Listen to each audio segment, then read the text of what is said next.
urabyumva dusenga Imana iduhe vraiment sensibilité ku bintu nayo niriko sensible. Bantu b'Imana mwese bamwe ngaha anya dufise amakouple menshi ngaha muri eglise, abandi muriteza imbere muragira gute? Nta muvyeyi n'umwe ababazwa nuko umwana aha agacira inyungu ziwe. Iyo abana bawe bariko barakuruka bona baraha agacira inyungu za papa, urabikunda ntubirukana kuko ivyo warondeye ubironderera bo.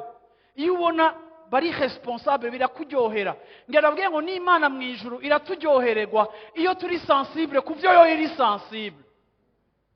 Ariko ninaguma nyotewe ivyo nari nyotewe nkiri umupagani nkavyimurira mu bwami bw'Imana kuko bambwiye yuko Yesu ahezagira nkama ndi mu bikorane byo kwakira imigisha, ariko sinigere niga kumenya inyungu za papa wanje wo mu ijuru, hama nkaza mu bwami bw'Imana kugira ngo Imana iserve inyungu yanje, hazoba conflit d'intérêt kuko nta nari Imana izohaguruka guserve inyungu zawe kuko yo irafise ama objectif mu bwami bwayo, kandi nk'abana b'ubwami tugomba kwigishwa ngo tumenye ivyo papa hagaciro hama natwe tubiha agaciro.